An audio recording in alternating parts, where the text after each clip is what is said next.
السلام علیکم۔ رمضان المبارک کا پہلا عشرہ جو ہے وہ اختتام پذیر ہوا اور آج دوسرا عشرہ جو ہے اس کا آغاز ہو گیا۔ آج 11واں روزہ ہے اور جمعۃ المبارک دوسرا اور رمضان المبارک کا دوسرا جمعہ اللہ تعالیٰ تمام مسلمانوں کو مبارک کرے۔ چونکہ یہ رمضان المبارک جو ہے یہ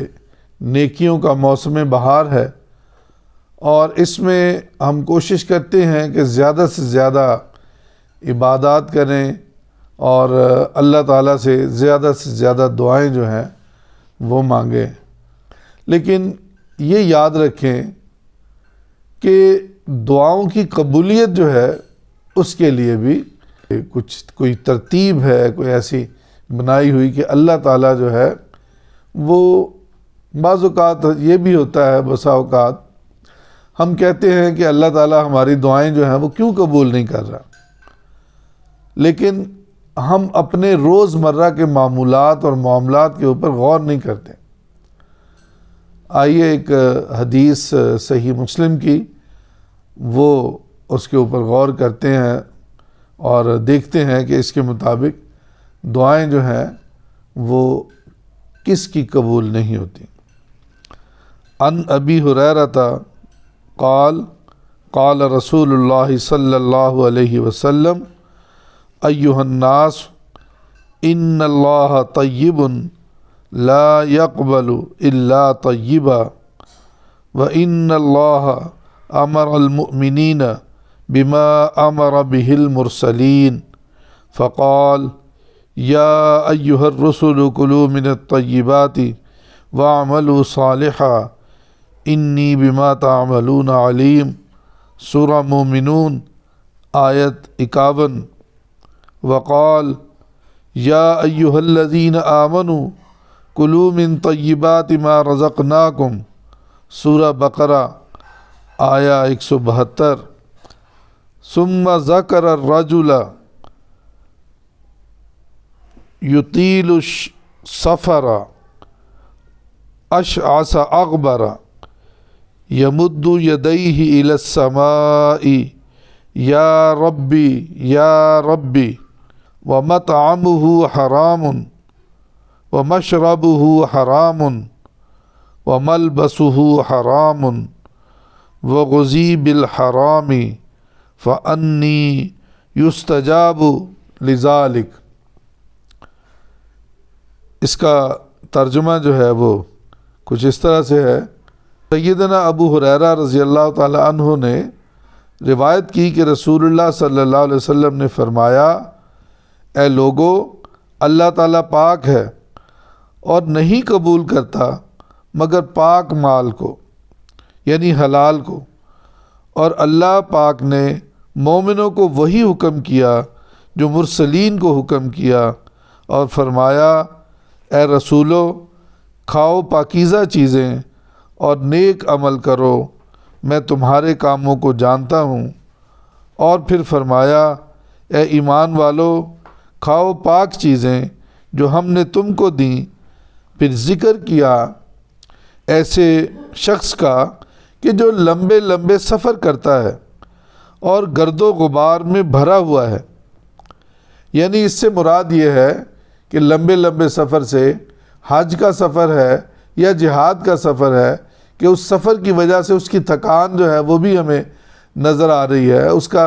لباس جو ہے وہ بھی اس میں اٹا ہوا ہے غبار میں، اور اس کے بال جو ہیں وہ بھی اس میں جو مٹی ہے اس سے وہ بھرے ہوئے ہیں۔ اور پھر وہ شخص جو ہے آسمان کی طرف ہاتھ اٹھاتا ہے اور کہتا ہے، اے رب، اے رب، حالانکہ اس کا کھانا حرام ہے، اس کا پینا حرام کا ہے، اور لباس اس کا حرام ہے، اور غذا اس کی حرام ہے، تو پھر اس کی دعا کیوں کر قبول ہو؟ یہ صحیح مسلم کی حدیث پاک ہے جو میں نے آپ کے سامنے بیان کی ہے۔ یہاں پر یہ کہا گیا کہ اللہ اس کی دعا کیسے قبول کر سکتا ہے کہ جس شخص کا تمام کام ہی حرام کے اوپر مشتمل ہو، اس کا حلال کا کچھ بھی اس میں شامل نہیں ہے۔ اور بعض ساتھیوں کو ہم نے یہ بھی سنا ہے کہتے ہوئے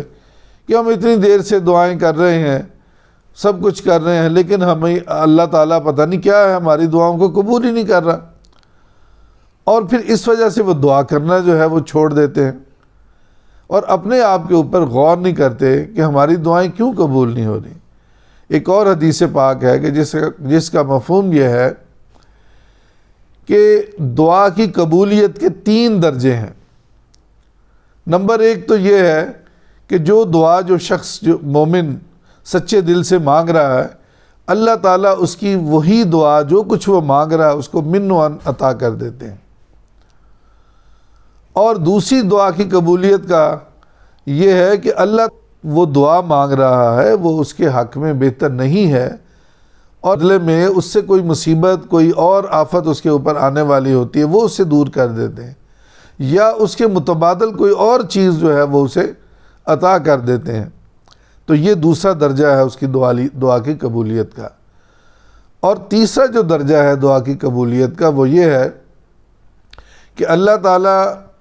نہ اس کی دعا وہ فوراً اس کو جو عطا مانگتا ہے وہ عطا کرتے ہیں، اور نہ اس کے اوپر کوئی متبادل چیز اس کو دیتے ہیں، یا اس سے کوئی مصیبت جو ہے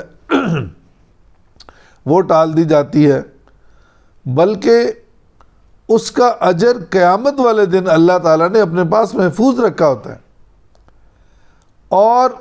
اس کی جو دنیا میں دعائیں قبول نہیں ہوئی ہوتی وہ آخرت میں پھر اس کی دعا جو ہے اس کو دی جاتی ہے۔ بتایا جاتا ہے کہ دنیا میں تم نے فلاں دعا مانگی تھی لیکن ہم نے تمہیں وہ عطا نہیں کیا تھا کسی مصلحت کی بنا پر، آج یہ اس کا اجر ہے۔ اور جب بندہ اپنی اس دعا کے اجر کو دیکھے گا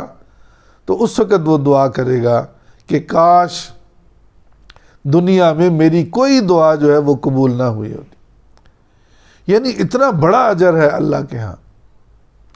تو دعا جو ہے مانگنے کو ترک نہیں کرنا چاہیے ہمیں، دعا جو ہے وہ ہر وقت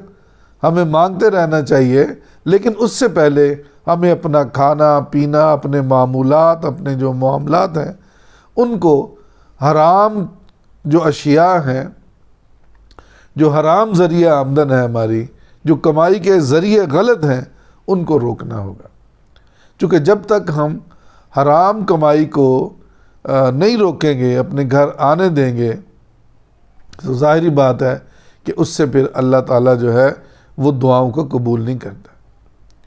اور حرام کس طرح سے، یہ ضروری نہیں ہے کہ آپ نے کسی سے رشوت لی ہے تو وہی حرام کا مال ہے۔ فرض کریں کہ آپ اپنی ڈیوٹی جو ہے وہ پوری طرح سے ادا نہیں کرتے، اس میں ڈنڈی مارتے ہیں، تو وہ جو آپ کی کمائی ہے، جو آپ کو تنخواہ مل رہی ہے، وہ آپ کی حلال نہیں ہے پھر اس وقت، اس ٹائم کے لیے۔ آپ اگر ٹیچر ہیں، آپ کو کلاس میں بھیج دیا جاتا ہے اور کلاس میں جا کر آپ پڑھاتے نہیں ہیں، یا پورا ٹائم آپ نہیں دیتے، اپنے پیریڈ میں وہاں پر نہیں ٹھہرتے، تو یہ بھی آپ کی جو مال ہے وہ بھی اس کو ناپاک کر دے گا۔ اور یاد رکھیے کہ ایک مثال ہے کہ دودھ کا ایک ڈرم بھرا ہوا ہو اور اس میں گندگی کا ایک قطرہ جو ہے آپ ڈال دیں تو وہ سارے کا سارا دودھ جو ہے وہ ناپاک ہو جاتا ہے۔ بالکل اسی طرح ہماری جو تنخواہ ہے اس میں اگر کوئی ہم کام پراپر نہیں کرتے، صحیح طرح جو ہماری ٹرمز اینڈ کنڈیشن ہے اس کے مطابق ہم نہیں کرتے، تو ظاہری بات ہے کہ ہم اپنی تنخواہ جو ہے اس کو خام خواہ جو ہے وہ حرام کر رہے ہیں۔ سب سے بہترین وقت جو ہے وہ تہجد کا وقت ہوتا ہے کہ جس میں اللہ تعالیٰ دعائیں قبول کرتے ہیں، اور دوسرا جو وقت ہے وہ آپ کے پاس افطاری کا وقت ہوتا ہے۔ اگر صرف 10 منٹ کے لیے ہم چیزیں رکھ لیں، سب کچھ کر لیں، اور اس وقت دعا کر تمام بچوں کو جو اہل خانہ ہیں ان کو بٹھا کر پھر آپ دعا کریں اللہ کے حضور، پوری گڑ گڑا کر اور پورے دل کے ساتھ اور پورے یقین کے ساتھ، تو انشاءاللہ تعالی اللہ تعالیٰ ضرور آپ کی دعاؤں کو قبول کریں گے۔ ایک اور حدیث ہے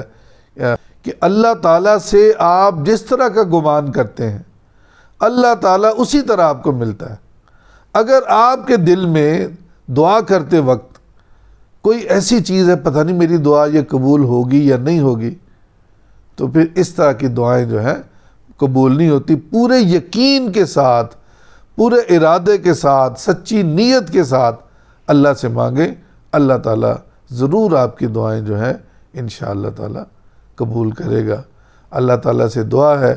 کہ اللہ تعالیٰ ہمارے اس رمضان المبارک میں جو گزرے ہوئے ایام ہیں ان کو صحیح معنوں میں قیمتی بنا دے۔